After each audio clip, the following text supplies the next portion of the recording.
Mahatma Gandhi. Indian civil service പരീക്ഷ വിജയിച്ചെങ്കിലും സ്വാതന്ത്ര്യ സമരത്തിൽ ചേരുന്നതിനായി രാജിവെച്ച പ്രശസ്തനായ സ്വാതന്ത്ര്യ സമര സേനാനി ആരാണ്? രാജേന്ദ്ര പ്രസാദ് അല്ലാണോ? ഭഗത് സിംഗ് ആണോ? വെങ്കിട്ടരാമൻ അറിയാമായിരുന്നു. Ambedkar, Jawaharlal Nehru, Banerjee, Lala Lajpat Rai, Indira Gandhi, Subhash Chandra Bose. Correct answer.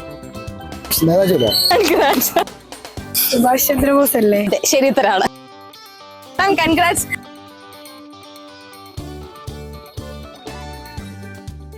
British രാജിന് വേണ്ടി വിശ്വസ്തനാകാനും ഇന്ത്യൻ സ്വാതന്ത്ര്യ സമരത്തിന് വേണ്ടി വിശ്വസ്തനാകാനും ഒരേ സമയം കഴിയില്ല എന്നുറച്ച സ്വരത്തിൽ പറഞ്ഞ നേതാജി സുഭാഷ് ചന്ദ്രബോസ് ആണ് തന്റെ പിതാവിന്റെ ആഗ്രഹപ്രകാരം ഇന്ത്യൻ സിവിൽ സർവീസിന് തയ്യാറെടുക്കുന്നതിനായി 1919 ഇംഗ്ലണ്ടിലേക്ക് പോവുകയും തുടർന്ന് ഒറ്റ വർഷം കൊണ്ട് തന്നെ ഉയർന്ന റാങ്കോടെ വിജയിക്കുകയും ചെയ്തു. പിന്നീട് അദ്ദേഹം 1921 സിവിൽ സർവീസിന് ചേരുന്നതിന് മുൻപേ തന്നെ രാജി സമർപ്പിച്ച ഇന്ത്യൻ സ്വാതന്ത്ര്യ സമരത്തിൽ സജീവമായി പ്രവർത്തിച്ചു.